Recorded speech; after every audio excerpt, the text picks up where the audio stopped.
A lot of people think you need six figures to start generating cash flow from the market. So we're starting a challenge. We're starting with $3,000 and adding $100 every single week. Along the way, we'll reinvest every dollar we earn back into the portfolio. That's it. No shortcuts, just consistency and a camera on every trade. All the wins, all the losses, the weeks where nothing happened, we'll show it exactly as it is. No editing out the bad parts. So subscribe and let's build this together. This is week one of buying cash flow. Let's go. As you can see here, we started the account with $3,000 cash balance. And if you look below, you can see it's accrued 54 cents in interest, as it's been sitting here for 1 or 2 days at the time of me recording this. The first screen we'll go to is Pfizer, which is a large pharmaceutical company that pays a dividend regularly. It also gives us the opportunity to generate cash flow through option contracts. As we go into the options chain, you'll see we pick next week expiration of June 18th, which is next Friday, and we'll move over into the order screen to sell a put. We choose to sell one put with a premium price in the limit order of 7 cents per share, which would be $7 minus fees. There we go. Now we're going to move over to JEPI. And JEPI is a monthly income ETF that owns a portfolio of large U.S. companies. It uses option strategies to generate additional income also. Our goal with JEPI is to collect consistent monthly cash flow. Now you can see that we move over into a similar fund, JEPQ, but it focuses more heavily on technology and growth-oriented companies. Just like JEPI, it uses options strategies to generate income, and it also pays distributions monthly.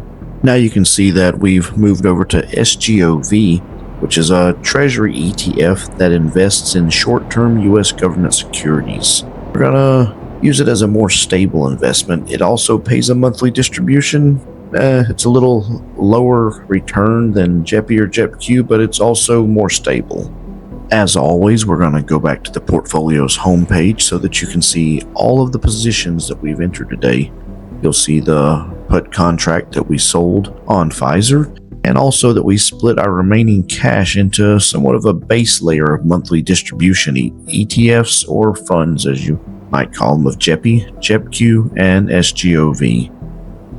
You'll also be able to see every time any interest that is accrued on cash balances, and we also accrue interest on any cash that is tied up as collateral for cash secured puts, such as the $2,550 currently tied up for the Pfizer put. Before we move on to the strategies that we'll be using in this challenge, we need to be very clear that nothing in this video is financial advice. I am not telling you what to buy. I'm simply documenting my own investing journey and sharing what I'm doing with my own money. Always do your own research before making any investment decisions. Now that you've seen the positions, let me explain the rules of the challenge. I'm starting with $3,000. Each week, I'll add another $100 to the portfolio. Any dividends, option premium, or interest earned will be reinvested back into the account. And the goal is simple. Build this portfolio until we reach our first goal of $100 per month in cash flow. To do that, I'll be using 4 different tools. Dividend Stocks, which pay shareholders cash dividends as they hold the stock in their portfolio. Monthly income ETFs, which are designed to generate income through a combination of stocks and option strategies. Cash secured puts, where I collect premium while agreeing to potentially buy shares at a lower price. And last but not least, covered calls, which allow me to generate additional income from shares I already own. Every week I'll update the portfolio, show you every trade, track the income generated, and document the progress publicly. We'll see what works, what doesn't, and how long it actually takes to reach the $100 in cash flow. I'm also building a website to track the challenge publicly, something to give us a better visual representation of where we're at.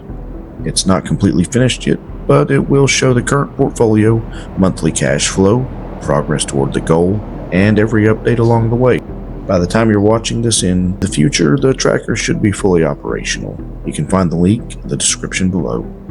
If you'd like to follow the challenge, consider subscribing and let me know in the comments, do you think a $3,000 portfolio can grow into $100 per month in recurring cash flow? And if so, how long do you think it will take? I'll see you in week 2.